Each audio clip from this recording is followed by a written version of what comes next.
Fato, gente, é que o capitalismo, reiterando o ponto, mais do que, vou repetir de novo, perdão, que Estados Unidos, que Ocidente, que Europa, é ele que tem pro buraco. É claro que a China tem colaborado fortemente nisso. A Índia, a Rússia, o Irã. Mas o ponto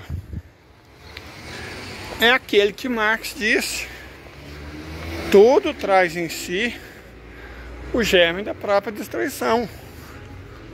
As escolhas do capital se reproduzir sem a necessidade da mercadoria, a ideia da globalização, que a globalização, gente, economicamente sempre foi um fiasco. Ah, essa moça foi minha aluna, Thaís Salvaládio.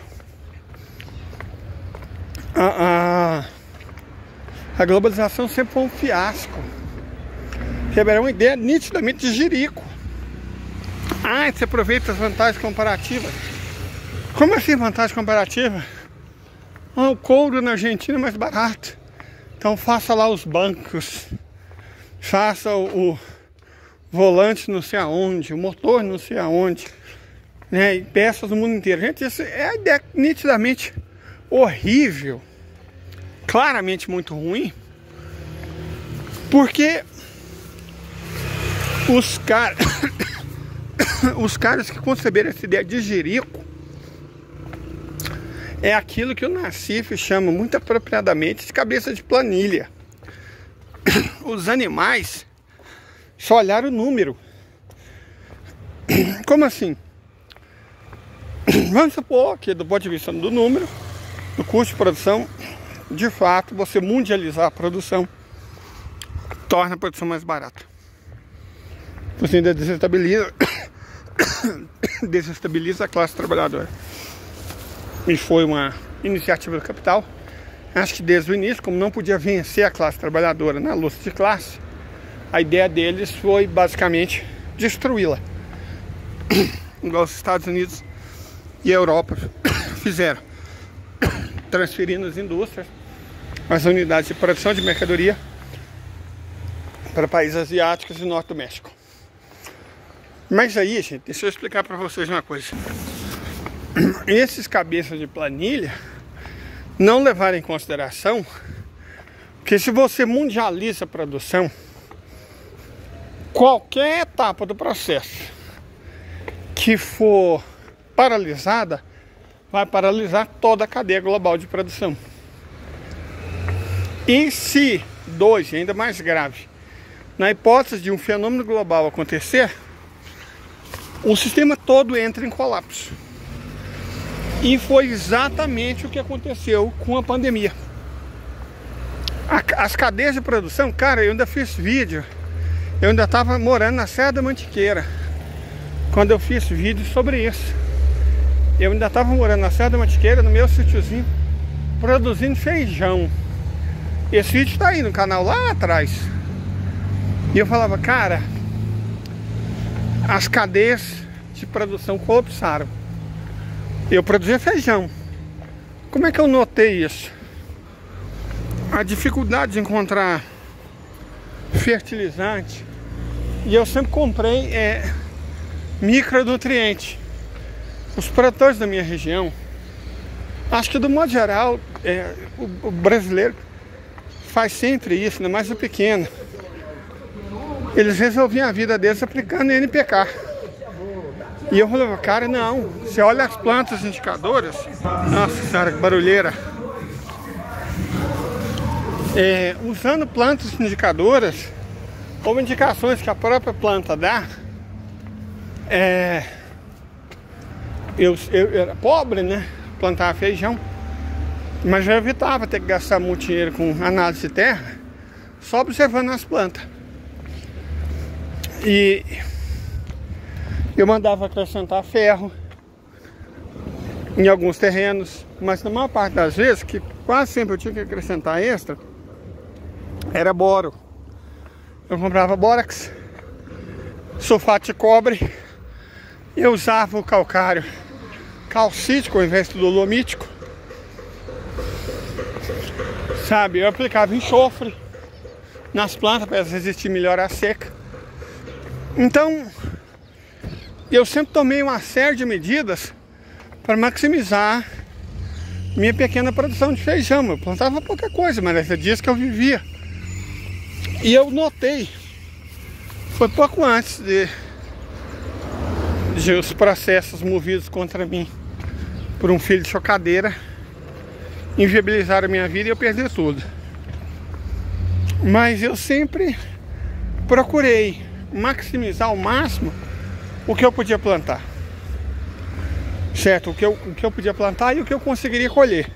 Então eu sempre comprei micronutrientes: sulfato de cobre, sulfato de zinco, bórax, calcário calcítico, molibdênio.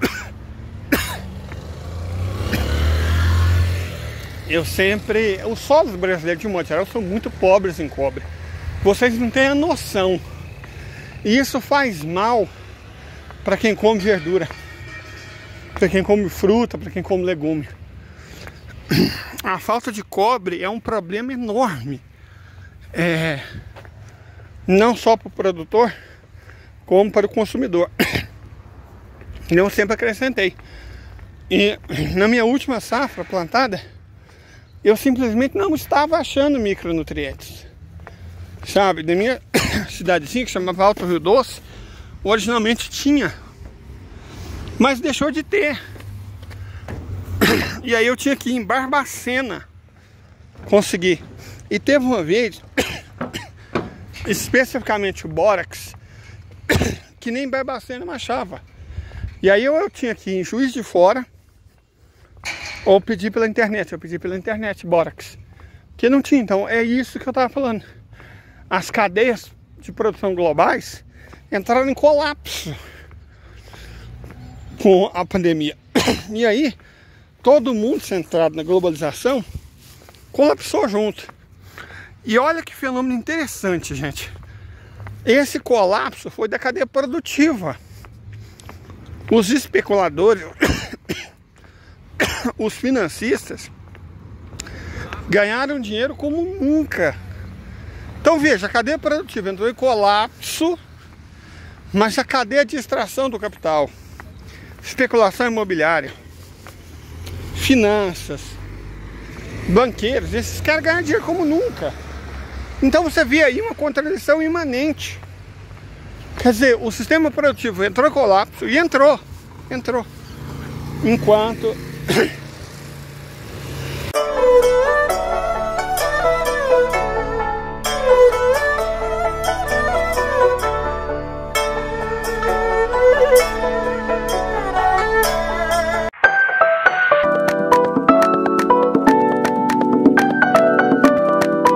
os especuladores nunca ganharam tanto dinheiro. Por isso que muitos bilionários surgiram, não só no Brasil como no mundo. Foi um período épico para os bilionários. Acho que aumentou em 30%, 40%. Olha só que loucura. Num prazo de 3 anos, o número de bilionários. Por conta dos efeitos da pandemia. Então, a cadeia produtiva colapsou, menos a China. Olha só que loucura. A China usa o sistema de cluster. Então a ideia da China é produzir localmente para maximizar os ganhos. Então ela não globalizava. A ideia do cluster era a verticalização, a intersecção de verticalidades. É completamente contrário à ideia da globalização. Então a China não sofreu. O resto do mundo, a cadeia produtiva entrou em colapso. Mas eles não sentiram isso, os bilionários. Porque você não ganhava mais com a produção, você ganhava com a especulação. Então é como se a globalização fosse um antitérmico poderoso. A infecção tomou conta Mas como eu estava tomando um antitérmico poderoso, eles não sentiram a febre. E acharam que estava tudo certo. Só que não estava. O corpo estava terrivelmente infeccionado. O corpo do capitalismo. Certo? E aí, o sistema adoeceu e está agora em estado terminal. Olha que loucura. O sistema agora está em estado terminal. Colapsando. Por erros intrínsecos ao próprio capitalismo. Certo? Então veja, não foi uma revolução. O capitalismo foi destruído por um processo, digamos, revolucionário. Não foi. Não foi. Na verdade, o que avançou no mundo não foram grupos revolucionários. Foram grupos de extrema direita. Veja só, quando os bilionários, os especuladores, os financistas, os banqueiros, perceberam a merda que tinha acontecido, como eles reagiram? Alimentaram a extrema direita. Certo? Usaram as redes sociais deles mesmos, porque muitos desses bilionários são proprietários, são grandes acionistas de empresas de mídia. Tem um filme do Woody Allen, aquele de noivo, sei lá o que, noiva nervosa, assim, um negócio assim, um filmaço, o cara é bom. Porque tem um personagem interessantíssimo que chega no psiquiatra com o irmão. Fala, ó, psiquiatra, meu irmão se convencer que é uma galinha. E o personagem né, fez postura de galinha. Aí o psiquiatra pergunta pro cara, por que você não conversa com ele e explica que ele não é uma galinha? E o cara fala, porque eu preciso dos ovos. Então as redes sociais são isso, cara. Sabe o ovo da serpente? O ovo da serpente é o principal produto das redes sociais. Eu acho que o Brasil inteiro acompanhou o caso do moleque, 16 anos, que desviveu a família adotiva. Assassinou 3 pessoas. E a gente olha uma coisa dessa e tende a pensar que é um fenômeno, sei lá, né? A adolescência de hoje e tal. O moleque é um psicopata e não sei o quê. Mas eu não sei se você tem filho, neto, sobrinho, afilhado, amigo, adolescente, jovem.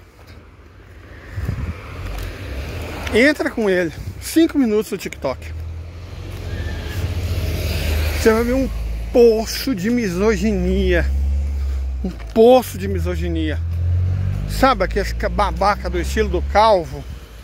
O tal Red Pill? Esses babacas, cara, e não só no TikTok. Aquela outra rede que os caras usam pra jogar, né? Discord. Cara, essas redes tá cheia desses babacas misóginos. Desses caras que pregam ódio e praticam o ódio. É dessas redes sociais que saem esses caras que saem atirando em aluno, em criança, adolescente, em cinema, que faz atrocidade que nem a do moleque que matou pai, mãe e irmã. É desses lugares que sai. A extrema direita passou a alimentar não só imbecis, sujeito que acredita em mamadeira de piroca, que reza para pneu, sabe? Não só esse tipo de gente. Não achem vocês que apenas os idosos, tá? Esse povinho um pouco mais burro, cai nessas esparrelas. Não é. Isso também atinge muitos jovens, o tal incel, o ANCAP. Veja, o Milei foi eleito basicamente por jovem. Os eleitores do Milei eram essencialmente jovens. Eu lembro que no mesmo TikTok eu tentava alertar, e cara, eu falava, cara, esse Milei vai dar ruim pra Argentina, não sei o que, argumentar. Não adianta, cara.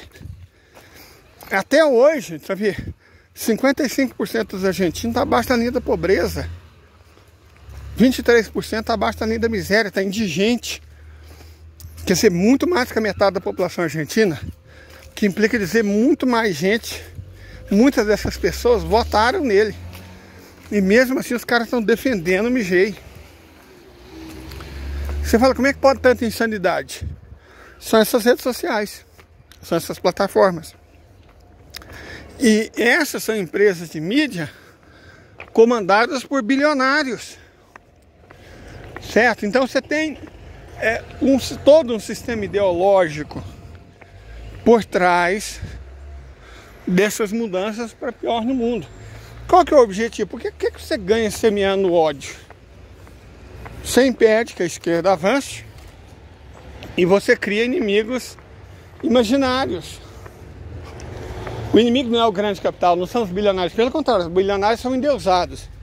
O inimigo é a mulher, o inimigo é o viado, é a sapatão, é a trans. O inimigo é o pobre, que se reproduz muito. Então você vê esses babaquinhas, cara, porra. As redes sociais estão repletas deles, estão repletas.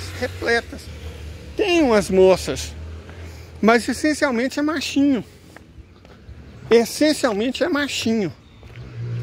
Então, o sistema de destruição do capital não tem só uma dimensão, digamos, de infraestrutura, que é a base material da produção. Tem também de superestrutura, base jurídica e ideológica. Quando você fala em base jurídica, você vê o Congresso brasileiro, por exemplo, criando leis anti-indígena, anti-sem terra, anti-ambiental. É isso. E essas leis, elas vão destruir o próprio sistema. Os latifundiários de arroz do Rio Grande do Sul, os plantadores de soja do Brasil inteiro, eles estão destruindo o Brasil, os criadores de gado, mas eles também vão ser destruídos. A mudança climática afeta muito mais a agricultura do que a indústria. E esses babacas, cara, não quer saber. Não quer saber. Tomou conta do Congresso, estão modificando as leis. Cara, você viu o Aldo Rebelo. Que nojo de ser humano. Um cara que era comunista e tal, de repente está abraçado com o Bolsonaro. Inventando lutas imaginárias na Amazônia. Quer dizer, do lado dos latifundiários. Que desgraça é essa? Eu explico que desgraça é essa. É o capitalismo tecno-feudal. É o que vai destruir ou ele mesmo ou a humanidade. Certo? Um dos dois vai dançar.